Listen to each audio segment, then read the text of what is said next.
What do you think you're doing? Slide. I can't find those slides. They would start hiding now. Why don't you try your case? You put them in there 10 minutes ago. Look, this is no time for jokes. However, just to show you...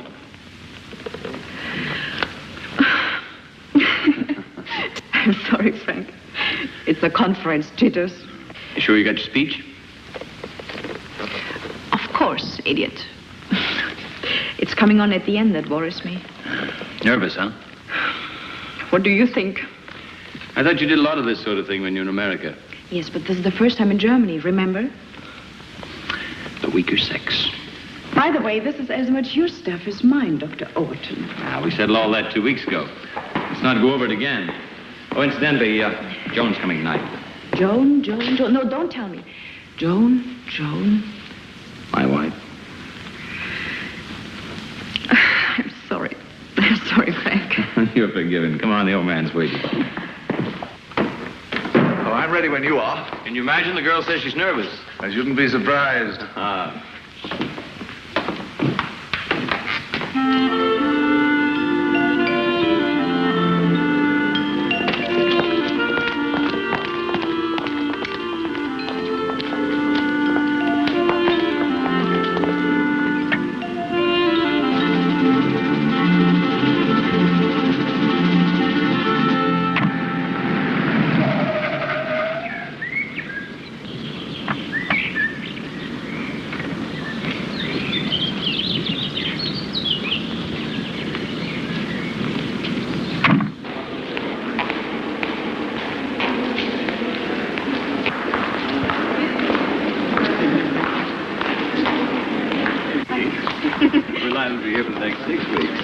I don't think you'll ever make South Africa. I will be. Well, there's the great man himself. Oh, it's a decent. Hello, Robert. And you, Robert. Mr. Keith. And this, I'm sure, is our charming German colleague, Dr. Wieland. How do you do, sir? How do you do? I've heard a lot about your exciting work, Mr. Overton. That's why I came here to tell you what I think of it. Well, I hope you won't be too disappointed, Sir Keith. Park this for me, will you, Frank, and I'll catch up with you later. Right. I ran into Frazer the other day. Oh, did you? He was asking after you. That Bob is an old fool. He gives me a pain. Oh, forget him. Think of my worries instead.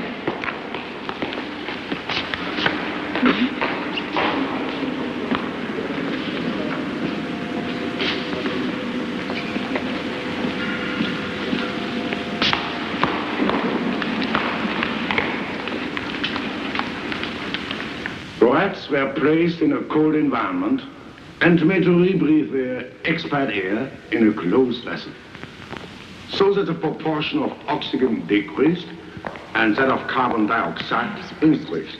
Right in front, where's love? Naturally, the body temperature fell to minus 70 degrees centigrade. As you might well suppose, the overall effect of this... Join us at the same time next week for Joan Overton's next interesting talk on current fashion. Well, Joan, my love, if you think that's a fashion talk, you should be hung, drawn, and quartered. Why? What's wrong with it? What's wrong with it? Telling all those nice kids to buy a good suit that will last years and just bring the changes on the accessories. It's positively immoral. Hello? How long have you had this cheap old rag? 3 days? And how long do you intend to keep it? Well, it depends if my loving husband likes it or not. He hasn't seen it yet. I bet he won't like it. Why not? Grow up, baby. Or do I have to make you a drawing? Oh, that. Oh, well, he's used to that. He won't mind. What makes you think so? I used to. Ah. You really think I've overdone it? If it were anybody else, I'd say yes. But as it's you... Come on, I've got my page to look after and it's getting late. Oh, let's have one for the road. You can't have. You can't go to a scientific meeting smelling of drink. You're joking. It'll be over by the time I get there. With any luck. Then why the finery? Female competition. Oh, now you're moving into my country. And what does that mean? Helen Wieland. Helen Wieland. Who's she? A beautiful scientist. The plot thickens. Come. Well, she was called in by the World Health Service. And Frank was asked to help her. And man, does she need help. I don't see Frank these days. What the hell do they do? Believe it or not, they stick chimpanzees into a deep freeze for a few months and bring them out alive. Both the parent chimpanzees have been deep frozen and kept in the cold store at a temperature of minus 80 degrees centigrade for 3 months before they were mated. We've been carrying out very exhaustive tests. None of the experimental animals have suffered any damage to the brain or major nerve centers whatsoever.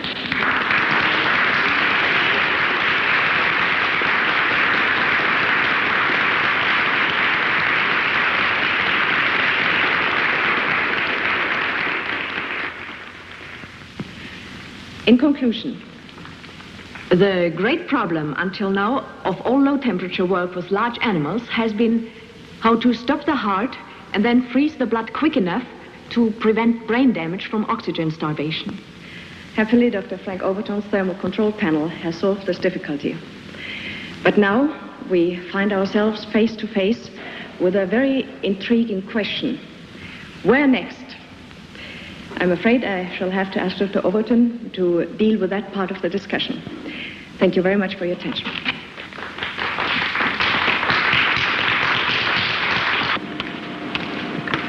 Oh, can you tell me where the low-temperature lecture is? First floor. Thank you. Excuse me, madam. Do you have invitation? Invitation? My husband's Dr. Frank Overton. Is there anything else? That'll be all right. Thank you. On the contrary, thank you. What's the maximum period of successful cold storage? Well, our maximum is 3 months. But in theory, that can be extended to 3 years, 30 years, 300 years, just as long as you like. It makes no difference. They'd still come back as good as new. It's very simple. For where life is suspended, time actually has no meaning at all. I should like to know if you foresee any possibility of extending your experiments to the human animal.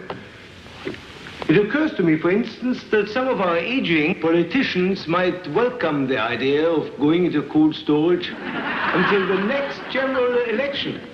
We'd be very happy to oblige the opposition, although I'm afraid they might like a trial or a test run first. Perhaps the questionnaire would like to volunteer to be the first guinea pig.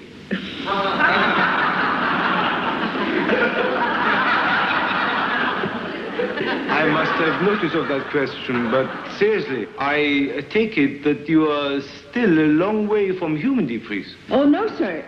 You go ahead. I'll handle the brick bats. Well, the question is, are we still a long way from human deep freeze? The answer is no. We are right on the doorstep. Dr. Overton and I are convinced that we could take a suitable human being, freeze him, and revive him with all his faculties intact. All we want is a chance to show we can do it. We haven't any problem with the chimps. Ladies and gentlemen. Ladies and gentlemen, I am sorry. But our time is up.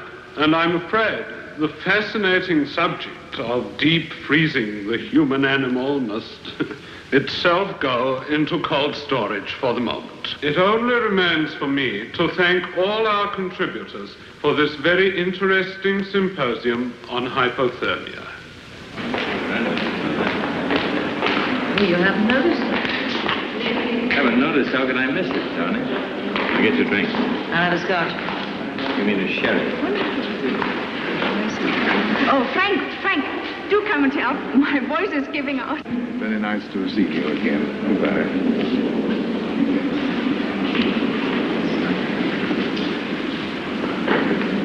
Sorry to butt in, Hubbard, but I'd like to have a word with you. Oh, dear, I was just going to talk to Mrs. Overton. Unfortunately, I've got to leave in a minute.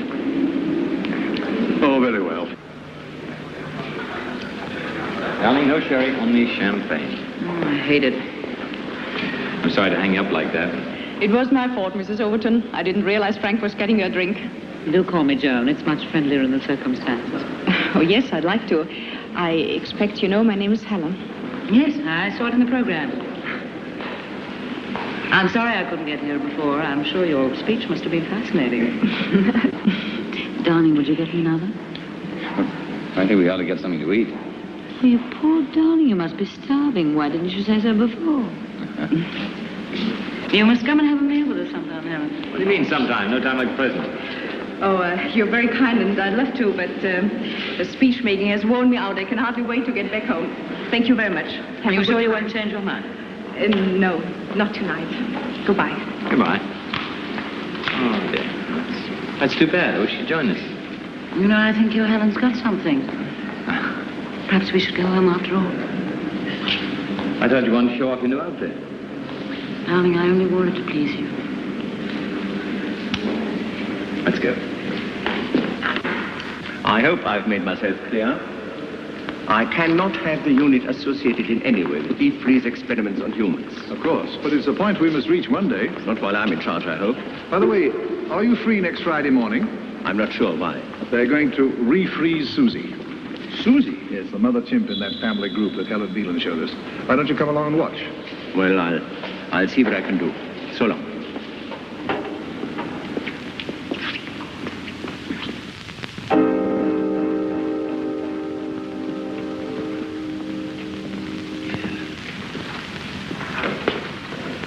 What temperature is she now? -10. Oh. She doesn't look frozen to me. Stupid old fool. And don't forget she's absorbed about a gallon of glycerol. That's why she hasn't iced up yet. Martin, did you put a new cylinder in? Yes, sir. Wanted on the telephone, long distance. All right, thanks, Martin. You manage, Helen? Yes, of course.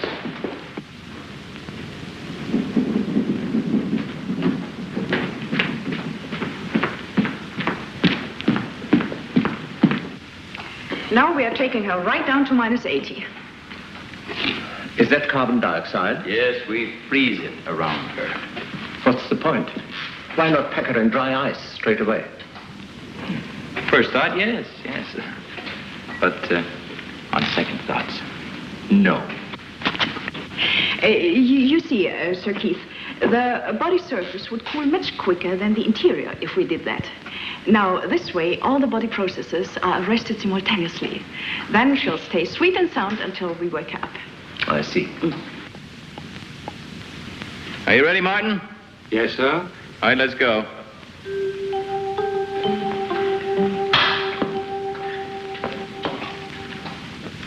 Oh, yes. Just a minute. How much? How much? You couldn't have timed it better. Oh, I better take that down. Hold it a minute, Frank. Well, there's your ice, Sir Keith. That's quick. It's just as well, because we are pretty tired at that stage. -75 going on automatic. All right, Martin. Let's wrap her up. -80 on automatic stabilizing. Are you through? Yes? Good. That was a most impressive demonstration. Most impressive indeed. But you must come again when they do the resuscitation. That's much more exciting to watch. Oh, by the way, I've laid on tea in my office. Will you come, Helen, and you, Frank? No, we were going to get Jackie ready. Oh, but surely you can spare a few minutes. As I was saying, when the heart starts beating again, and you hear the first thud on the amplifier, that's really exciting.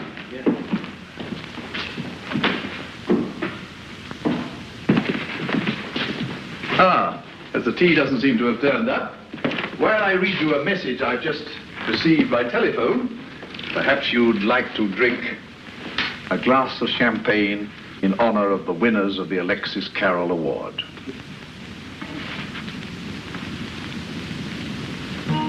Helen Maria Wieland of Munich, Germany, and Francis Henry Overton of Boston, USA, for their remarkable advances in the field of low-temperature research, which opens up far-reaching possibilities in human surgery. Carol, That's almost on par with the Nobel Prize. Certainly in terms of cash. They'll get $25,000 each. 20. Frank.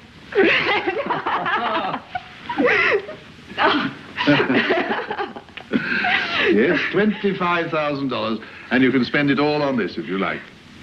Oh, I'm sorry. Would you have preferred tea?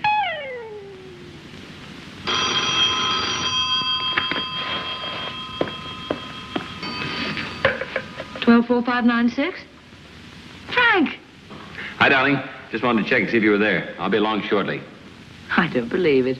You're not ill, are you? Well, it depends on how you look at it. Sit tight. I'll be there in a few minutes. Great. Bye. What's all that about? Put your skates on. Frank's coming home. What's going on? Half-term? Parents' Day? Archbishop Street? Cut the wise talk and go, man. Just go, huh? Are you trying to get rid of me? Oh, no. What do you think?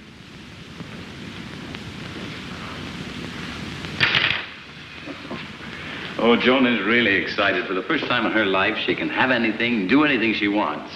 It must be the champagne. I still can't take it in. Ah, here you are. I've just been speaking to Professor Hubbard about another matter, which he thinks you both ought to hear about right away. It concerns you in particular, Overton. Oh, what is that, Sir Keith? This splendid piece of news has come just at the right moment to set the seal on your work with Dr. Wieland. Worthy Victor's garland, so to speak. So now we must give you new fields to conquer. Professor Bradshaw wants you to take over the remote control sampler for their radiation investigation. Oh, Sir Keith, we just barely scratched the surface of this low-temperature project. Precisely.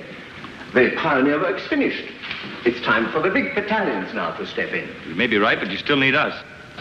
I've considered the possibility and decided that Dr. Wieland should carry on here. You mean you want to break us up now when we've just reached the final stage of our work? What exactly do the words final stage refer to, Dr. Wieland? The first human experiment, of course. I consider all this talk about a human deep freeze experiment extremely ill-advised and premature. The Alexis Carroll trustees don't seem to share your opinion, Sir Keith. No one hopes more fervently than I for the day when suffering humanity can be treated by your method and be cured. But it would be fatal to encourage false hopes, despite the enthusiasm of the current trustees. You don't think for 1 minute that we've been conducting these experiments for the welfare of a half a dozen monkeys, do you? The high policy of the executive is outside your terms of reference, Dr. Overton. Well, what the hell do you think we've been doing here? Don't want you around when Frank gets back, that's all. Why not? A little competition would do him a world of good. Look. He might stop thinking of you as simply another body for the deep freeze. What are you trying to do? Look in the mirror, my sweet. I'm trying to get a very attractive woman back into circulation. If a chimpanzee dies during an experiment, that's one thing. But a human life is quite different. I'm sorry, but the risk of failure is much too great. Sir Keith, the certainty of destruction by incurable disease is absolute. It is only by experiment and occasional failure we discover the knowledge and techniques that make for success. All we are asking for is to carry out these experiments in a calm and secure atmosphere. That is no part of my responsibility. It most certainly is.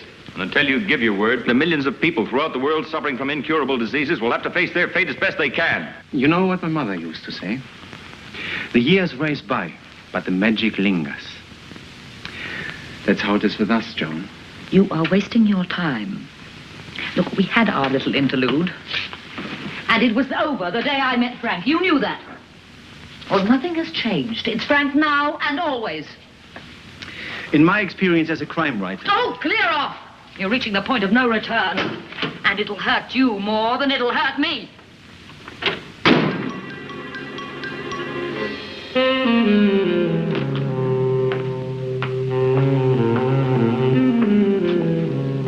I think that young woman is most persuasive. Possibly because her fiancé died of cancer. Ah, that accounts for it. I think if I knew I had only a few weeks to live, I'd volunteer for her. By the way, Hubbard, I think you ought to step in. Huh? You must tell them that human experiments are out. They'll take it better from you. In the meantime, of course, I shall consult various authorities.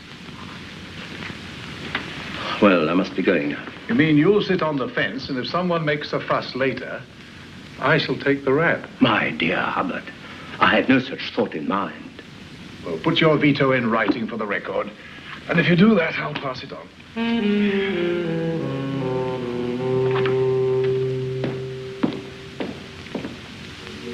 8,000 or 9,000 pounds. In dollars, that's 25,000, any way you look at it. Oh, Frank. Oh, what can we do with it? Whatever you'd like. What would you like? Masses of things. We could have another car, you know, a little one for town. Sure. And then we could have a fabulous holiday. And we could have a little period cottage for the weekends. You know, that's something I've been thinking about. Not the weekends, but a place in the country. You know, long walks and fresh air. I could commute. Give me a chance to catch up on my reading. Yeah. And what about my job? Listen, what about your job? Don't you think it's about time you were quitting it? Oh, yeah, but... Joan, all the money you make, it either goes in taxes or you spend it on clothes. I don't know. If we've been married 5 years, I'd like to start thinking about having kids. Kids? Well, yeah. You want a family, don't you? Oh, sure, but... Good, that's settled then. Yeah, let's celebrate that. When do we start? Start what? Why, looking for the house. On weekends, it'll be fun driving around. And when we find what we want, I start raising the family. Is that it? Listen, the better as far as I'm concerned. That's up to you. Mm-hmm. And when does Helen Wieland leave for Munich? Oh, I don't know. You don't have to look so upset about it, Frank. Upset? What has Helen Wieland got to do with our having a family? Look, if you think I'm going to lose my looks and my figure, retire to this grand house in the country, take long walks and plenty of fresh air while you catch up on your reading, with that woman around, you're crazy.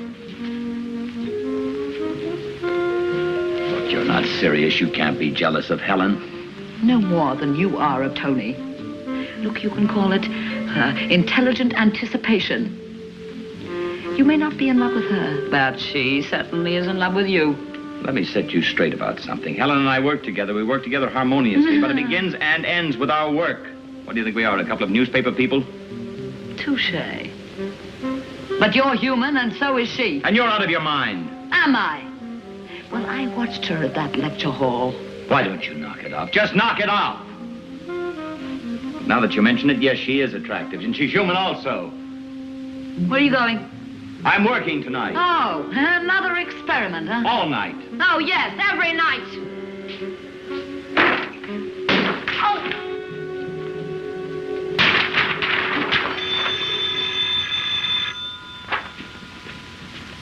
Hello. Tony. Was she thrilled? I guess you might say she was. She got a little steamed up. I'm not surprised. I got steamed up, too. Well, she got steamed up in a different way. She's annoyed because I can't take her to dinner tonight. Well, why shouldn't you? All you have to do is verify those figures, and then Martin and I can do the rest. You see, at 11:05, the cryogenic modulator was at -40, and then 10 minutes late... 10 minutes later...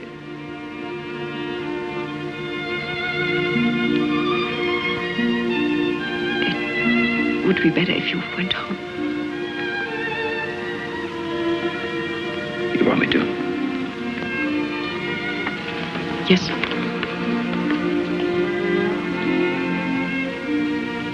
Right on. I'll call her up.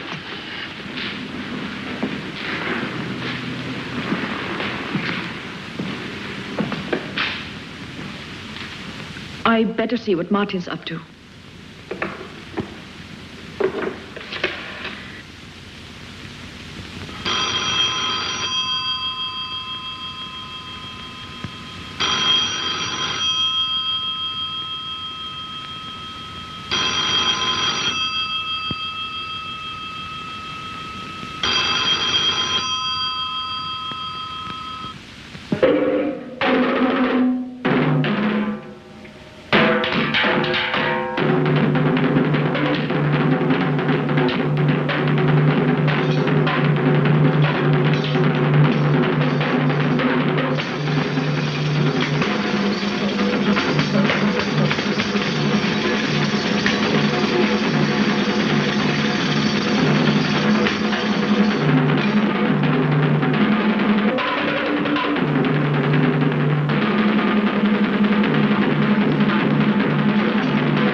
crowd sees me a-dancing, carefree and romancing, happy with my someone new.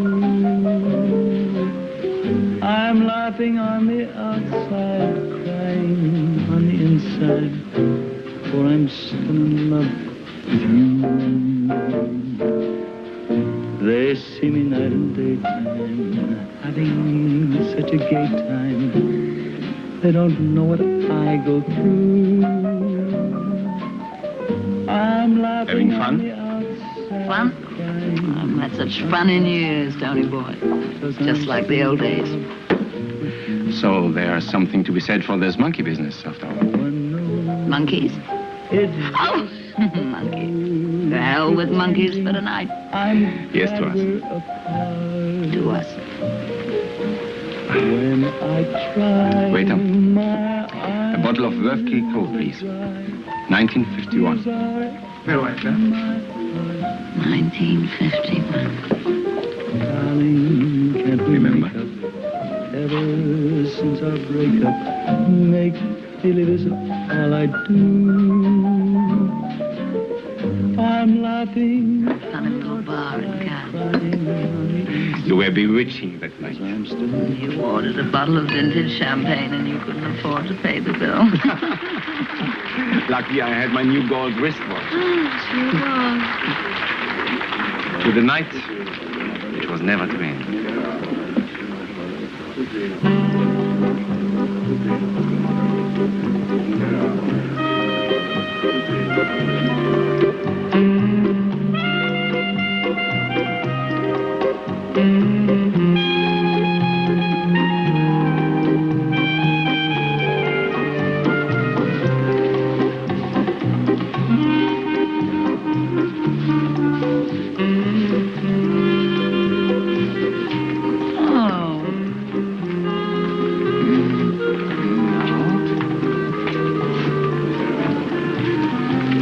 Excuse me, Mr. Stein, you wanted on the telephone, please.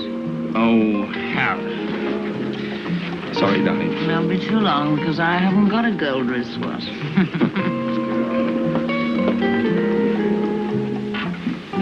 Stein here. Hi, John. What do you want me for? What do you mean it's urgent? It's a whole night's work. I'm damned if I'm going to do it. All right, you get JB to the phone. I'll tell him myself.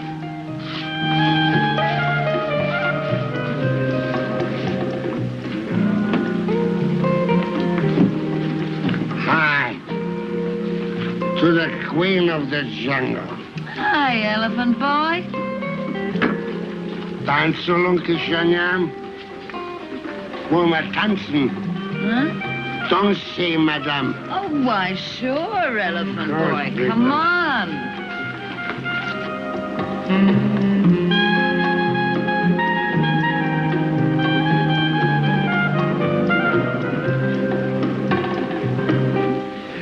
But look here, JB. Surely the paper doesn't own me body and soul. It's damned unfair. All right. But it's the last time.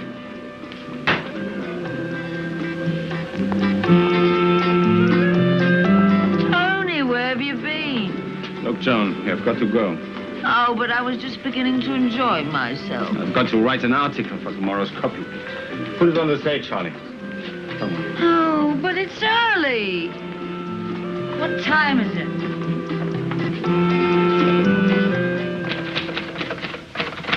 What you doing? Writing your memoirs? Do keep quiet, John. Be all right if you had some booze. Haven't you had enough? That's a great question. Well, you have drunk me dry of whiskey. Huh. But there's gin somewhere. If you find it, you can start on that.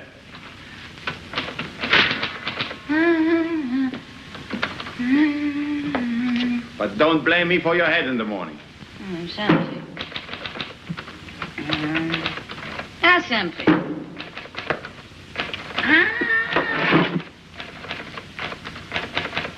Hey! What's this? Huh? Put that thing down. Which thing? The gun. And always remember the old saying. Never, not even in fun, point the gun at anyone. It's a damn stupid thing to do. All right, don't blow your top. What you keep it for, anyway? It's a souvenir I got of a little crook.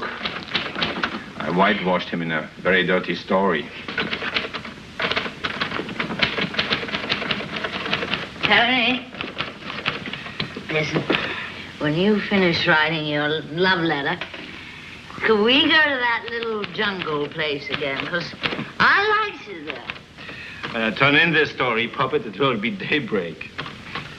Oh, don't be a spoiled sport, Tony. You said we were having fun.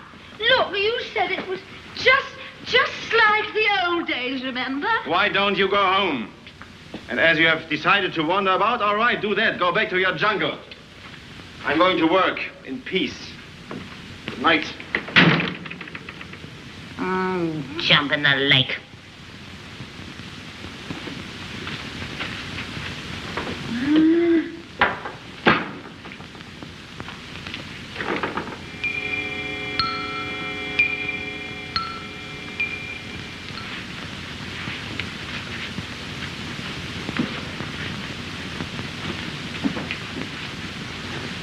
Good night!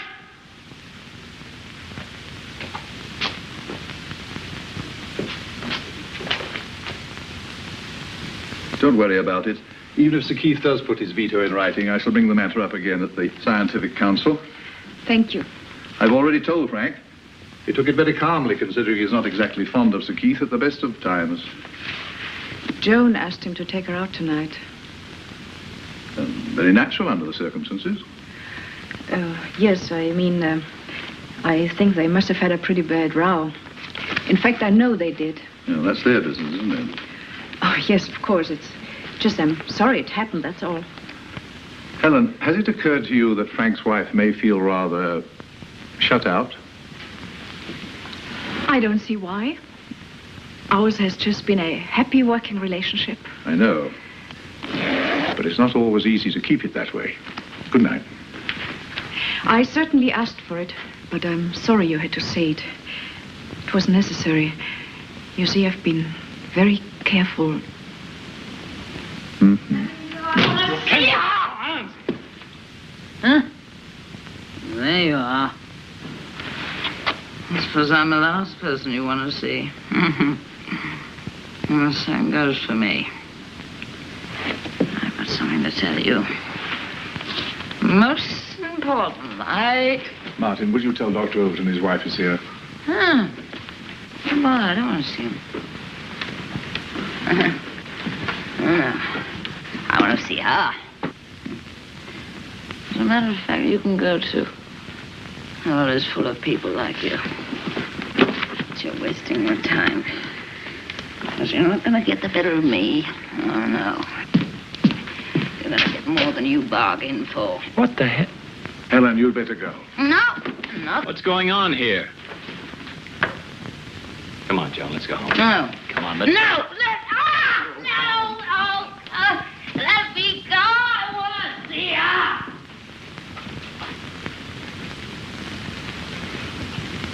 Poor Frank. Ring him up when I've gone. Tell him not to worry about it. Nobody will ever refer to it again. Do you hear, Helen? Yes, I'll do that. What a queer sort of day it's been. What you have to put up with when you leave me. They'll say, what a bitch. Surprised it lasted that long. That'll suit your book, won't it? Why didn't you say something? What the hell do you want me to say? Look, why don't you get your clothes off and get into bed? Talk about this thing in the morning. I want to talk now. You're in no condition to talk about anything now. I wish I was dead. Oh, that's a bright, drunken speech. Hello. Helen, good of you to call. Yes. Yeah, it's all right now.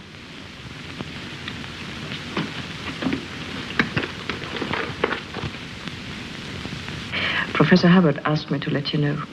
Oh, that was nice of him, Helen. Thank you.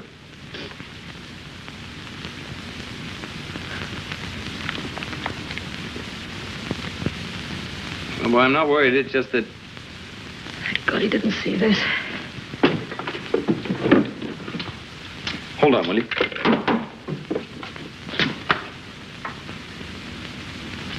What are you doing with that?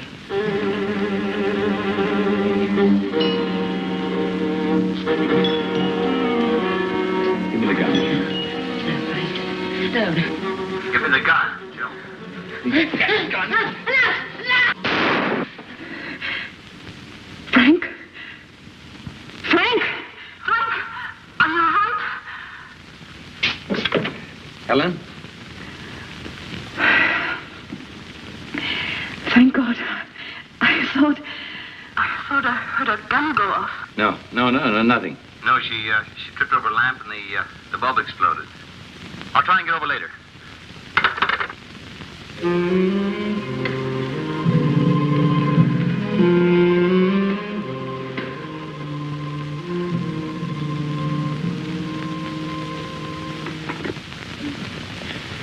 It was terrible. I thought I'd killed you.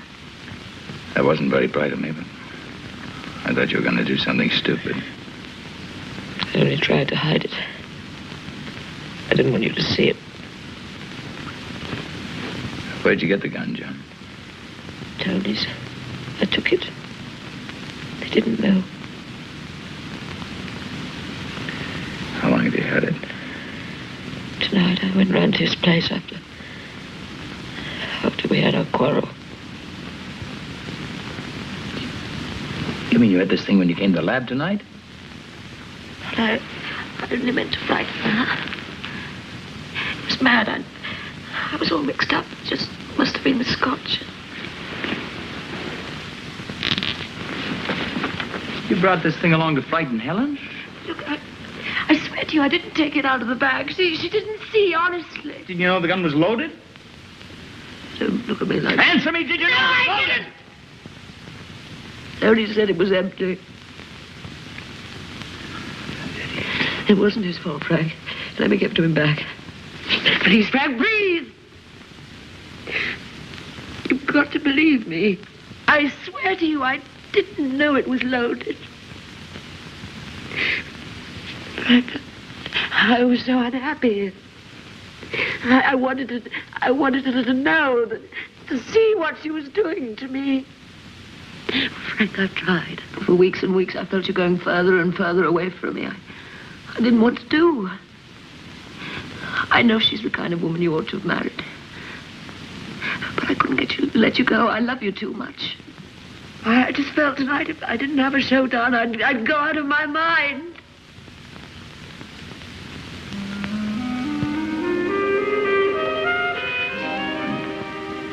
I'm probably more to blame than you are. You can stop worrying about Helen. I'm being transferred next week.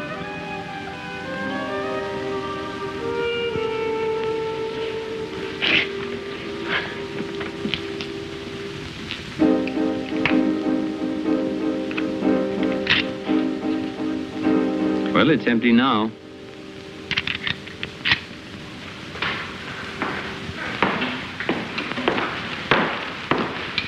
Are you ready to start now, Dr. Wieland? Yes, but Dr. Overton said he'd ring, so let's give him a few more minutes. By the way, is there any more coffee? What? Again? Yes, again. I'm an addict. Coffee.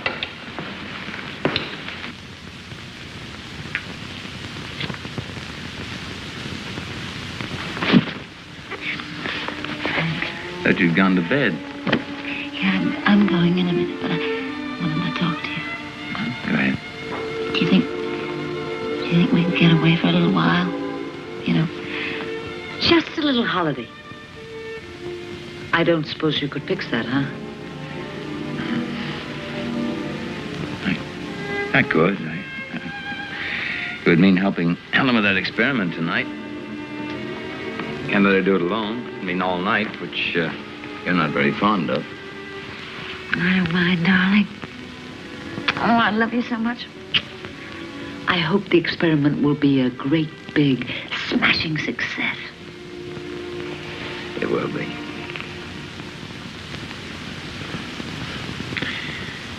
It better be.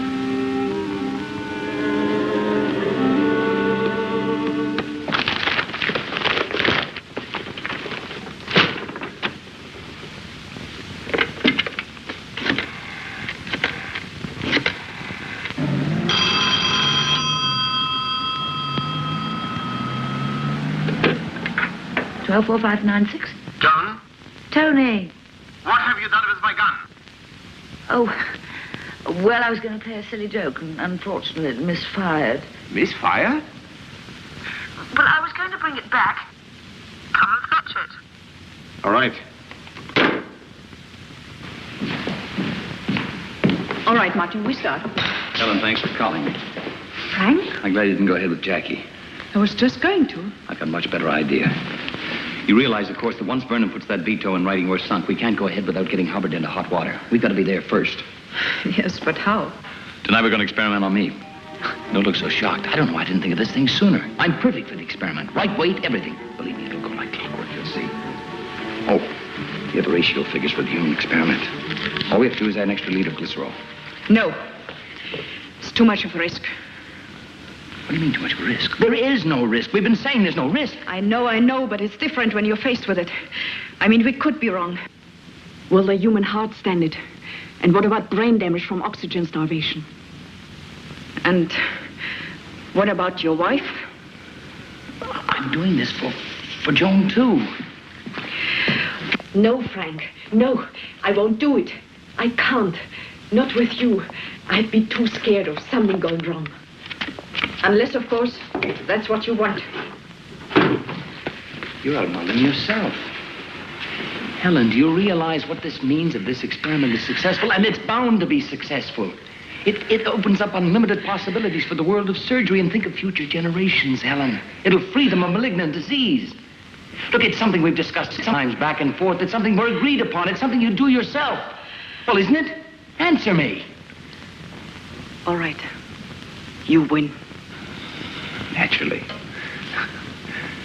Martin. We're going to conduct our first human experiment tonight. You're going to be a part of it. Oh, you don't expect me to... No. It's on me. It's on me.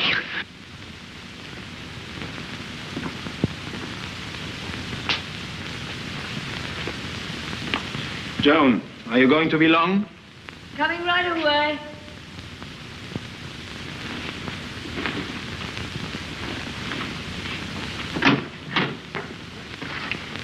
You had better. You owe me an explanation. What does this mean? Oh, I haven't seen that. Well, it just went off. Come, don't worry. Have a drink. All right, I need it. And put that gun down. Oh, that's all right. Don't worry. It isn't loaded. I've made sure of that. This is no laughing matter. If there had been an accident, I might have landed in jail. Well, with your uncle a police vice president? More than ever. I never got it licensed. It should have been handed in to the police. Incidentally, whilst bearing our souls, where's Frank? On his last experiment. Oh, back to the apes? Name your poison, Jane. You have no whiskey. Lime juice, please. I'm on the wagon from now on. For how long? Forever. Whatever? Forever and ever. You don't believe me, do you? Well, here's Auf Wiedersehen to Joan the Soak.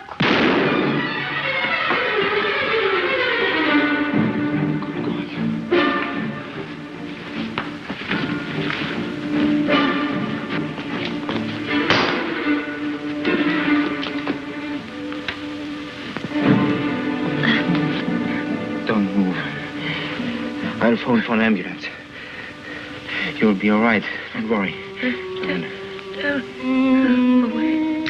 Tony. Don't. I'm here, John. Why did Frank say it was empty? Why? an automatic. So, when he thought it was empty, the last bullet was in the muzzle. I should have checked it. Oh, my fault. What do you mean? Frank. No. Oh, you mean Frank doesn't know it was my gun?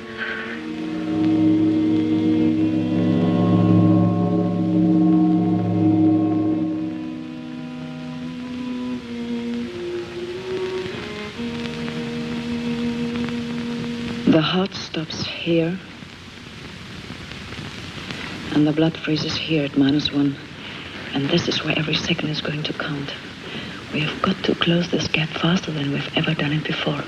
We must have a bigger safety margin. Because of the sprain? Yes. This is where there's a risk of damage if we're unlucky. You better hurry up, Ellen. I'm going to fall asleep on you. I'm coming, Frank.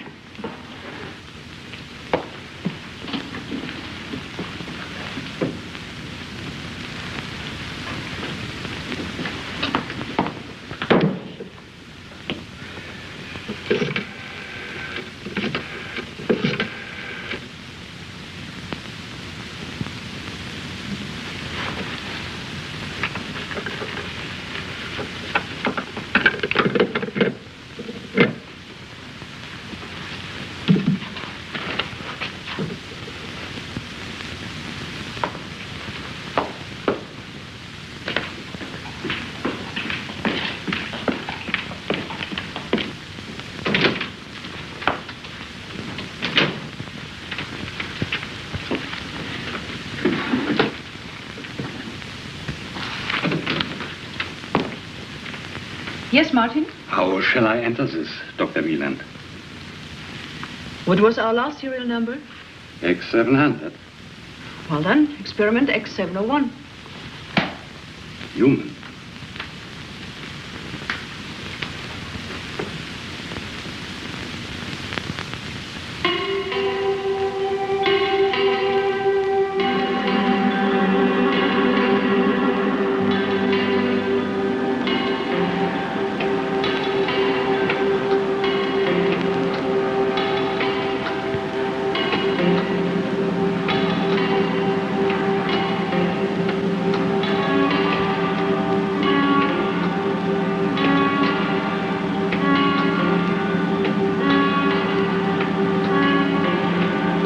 Zero.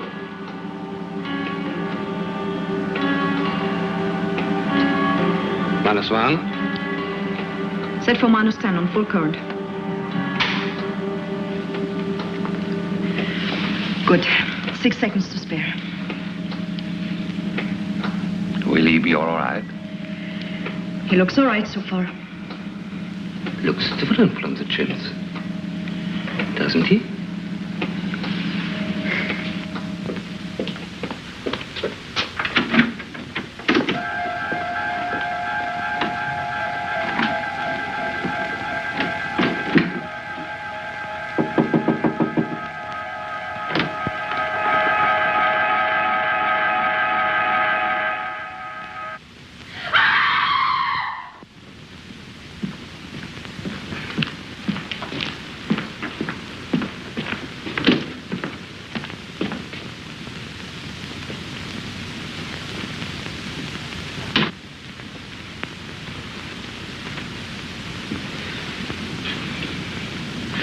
Don't I'm get up. sorry.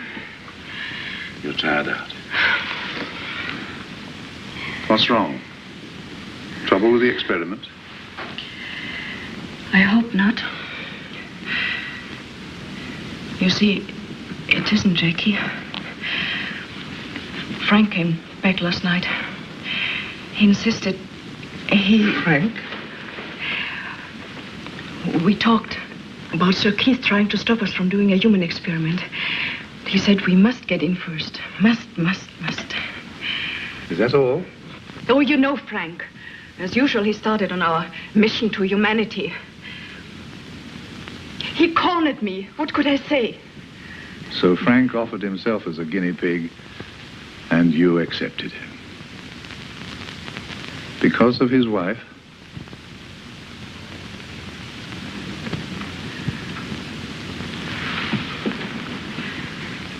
What's she got to do with it? Does his wife know? When are you going to bring him back?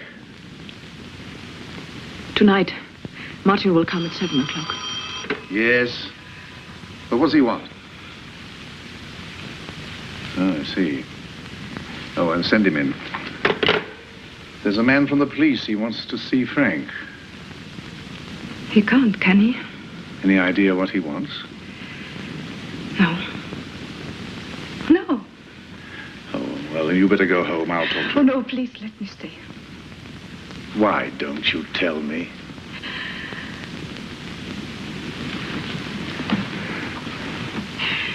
Afterwards, perhaps.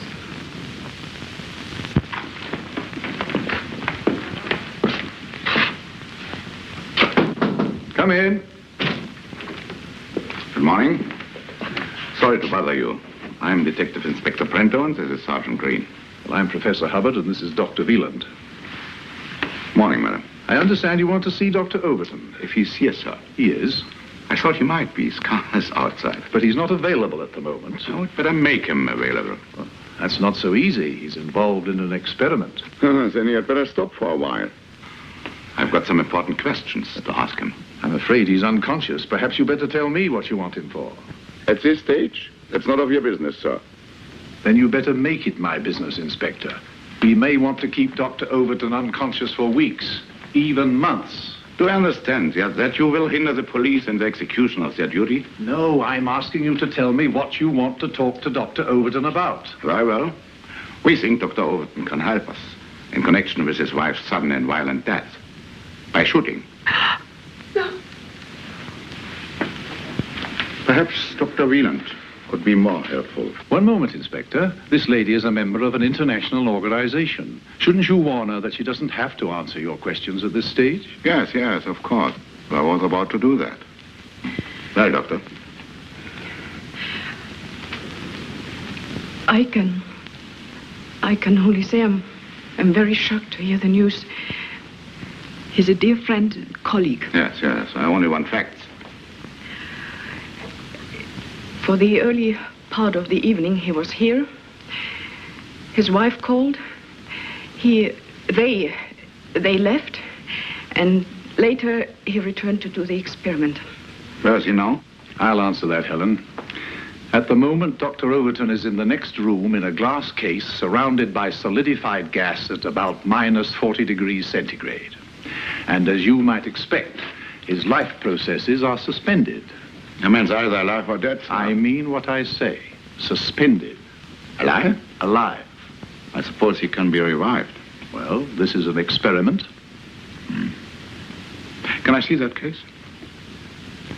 Yes, you can see it. You stay here, sir. Yes, sir.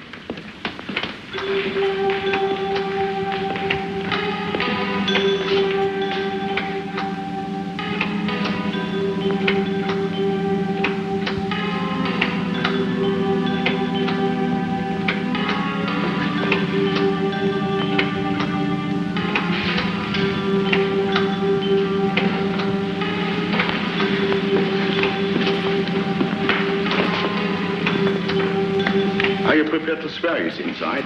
Yes, And alive? I hope so. I can't raise the dead. It would be very awkward if he passed on. What you have told me is contrary to human experience. I hope that is the truth. For your sakes. Scientists are as interested in the truth as the police inspector.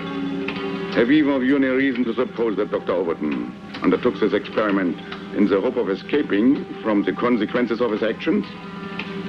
Dr. Overton is a brilliant medical scientist. If he wanted to escape anything permanently, all he would have to do is inject himself with some drug, go to sleep peacefully, and not wake up again. That should answer your point, Inspector.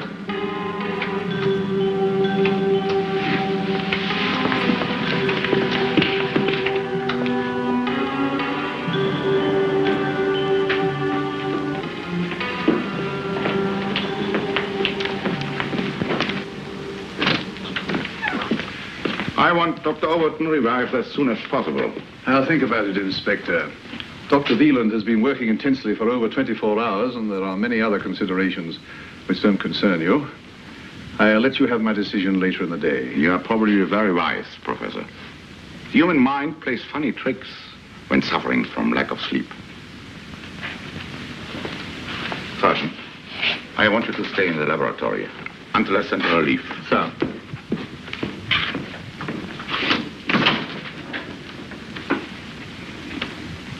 What are our chances? I can only use the technique we developed. And pray.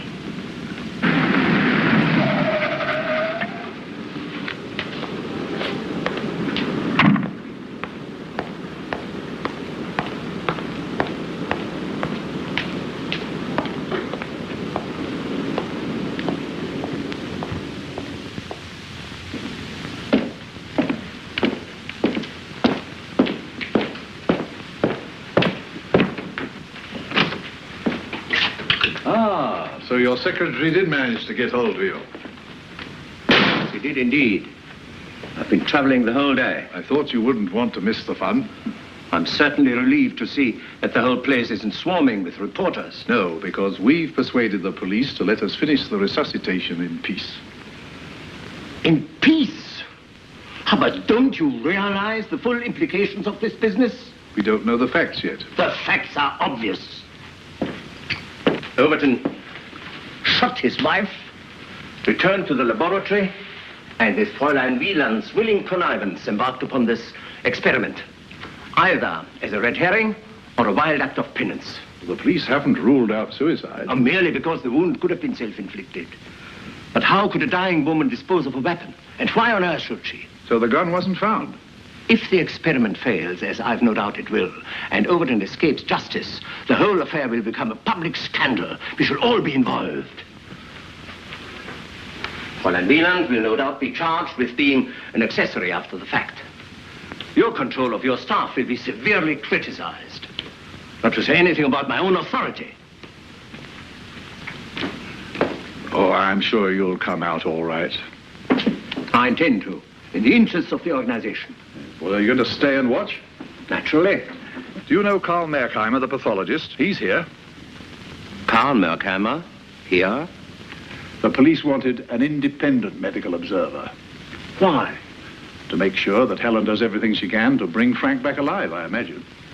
Karl Merkheimer, of all people. Oh, he's quite a nice chap. I don't care what he's like. Every Tom, Dick, and Harry in this country knows his name and connects it with sensational criminal trials. This is getting worse and worse. Things should start happening pretty fast now. How soon can you tell if his brain is undamaged? He'll be able to talk for a minute or two, and then he'll slip back into a sort of coma. A coma? And how do you deal with that? By stimulating the heart. A wee bit tricky, that. Judging how much you give him is a difficulty, I would imagine. Yes, I have to be careful not to overstimulate, or he might die of shock. Would you say, then, that the final stage is the most critical? In this case, yes.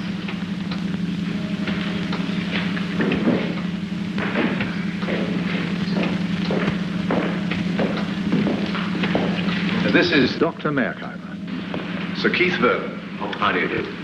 What are these for? Emergency use. If he looks like passing out? No, in case one of your lot comes over queer. Martin, are you ready?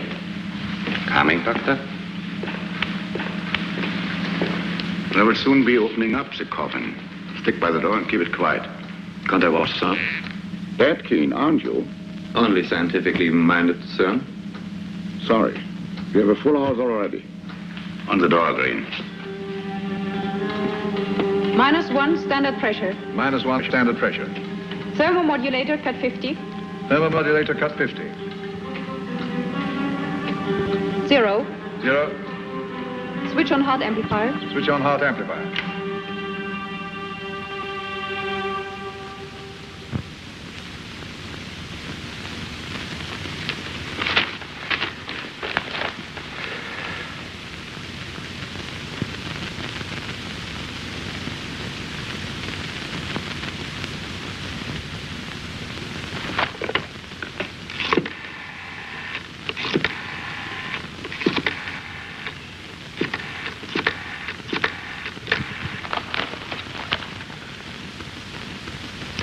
Give me the police vice president, please. 18. 18. 19. 19. Cut diathermal generator. Cut diathermal generator. Now.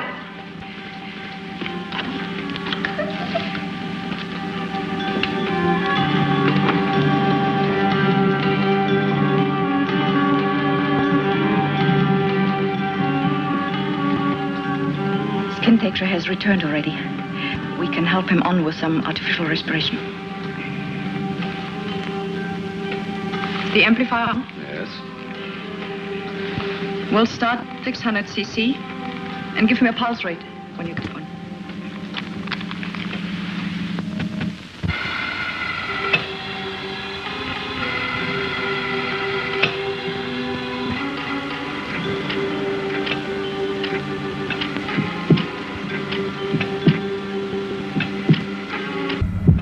Pulse rate 40, rising. 48, 52, heart fibrillation, becoming even.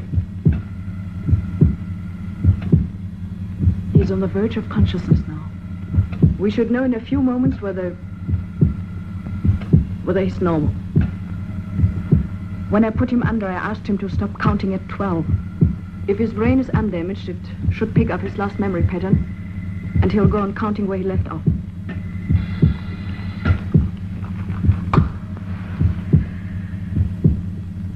Frank? It's me. Do you hear me? Think. Think. Think.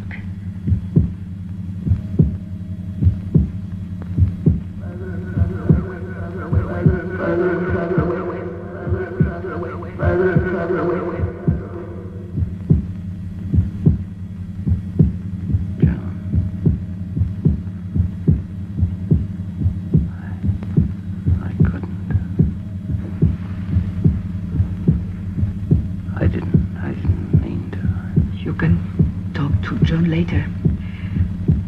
Just go on counting.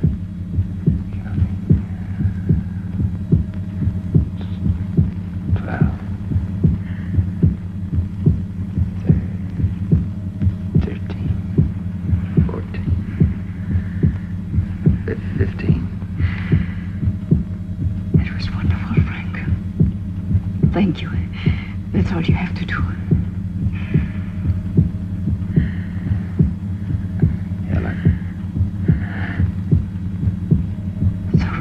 You recognize me. That's a mercy. Why? Didn't you want me to?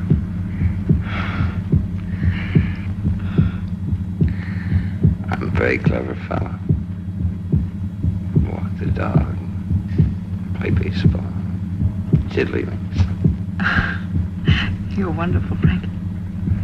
But now, relax and let me do the rest. Anything you say. Doctor. Pulse rate 58, blood pressure 90 to 70, falling. Electros.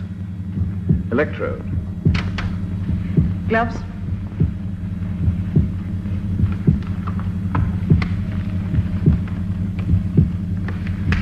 Electrodes. We'll start at 250, time check every 30 seconds. Start at 250. Time check every 30 seconds.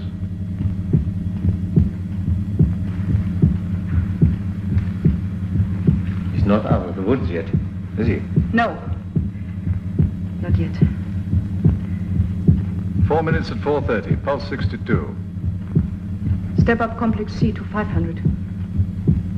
Step up complex C to 500.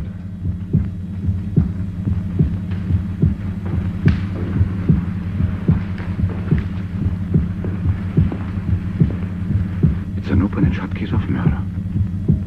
Yes, sir. I took down his first words as evidence. We are going to need it. 4 minutes at 500, pulse 64.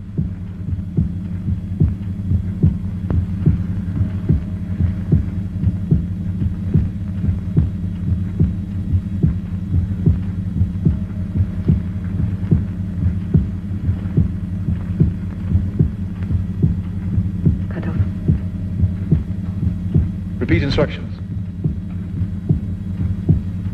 Cut off. The amplifier. No, the heat. And the heat?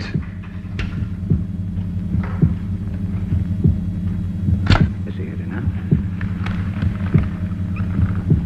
Yes, I'm not prepared to risk any more injection.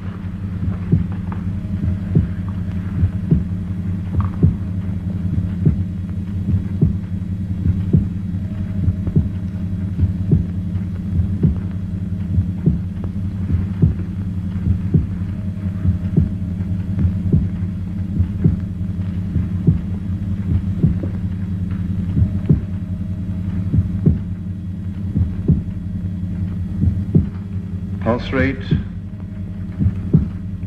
56.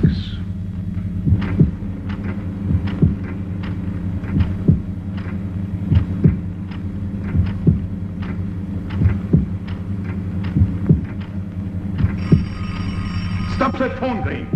Marcy.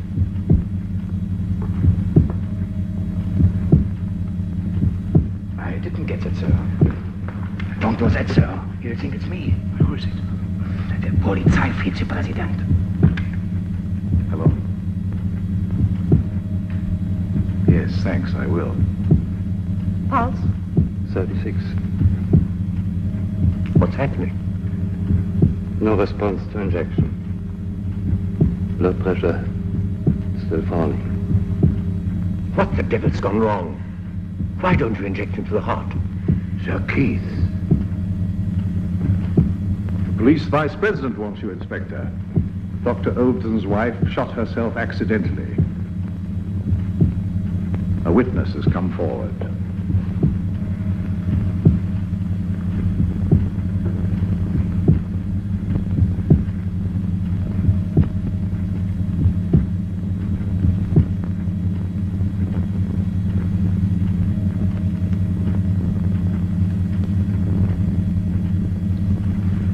Keep them on. No matter what happens. You'll need gloves. I'm going to jump the judge up now.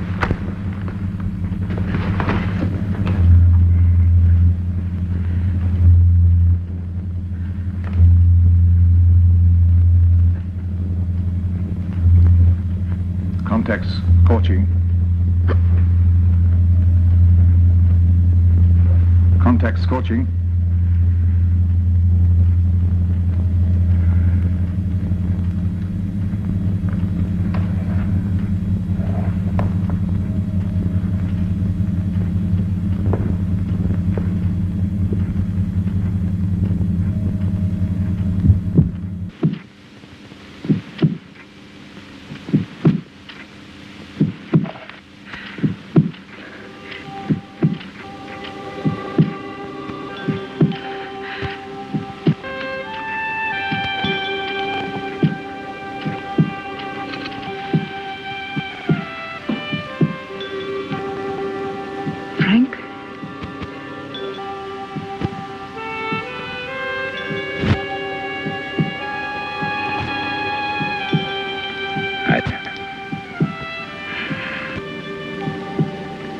For a minute, I thought I'd lost you.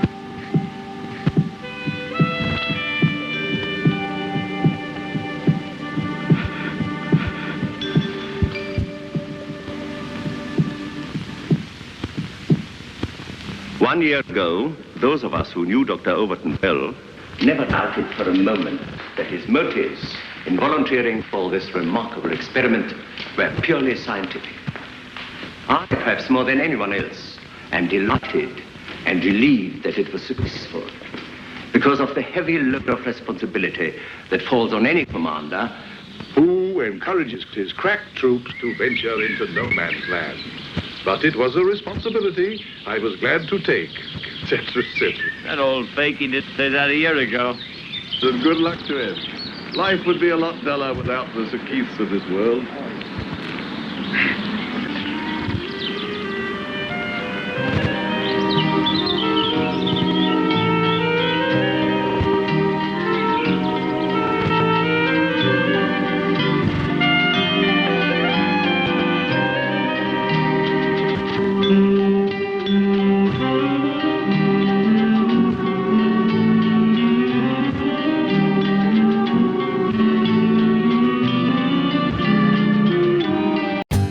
For more updates, like, comment, subscribe to our channel.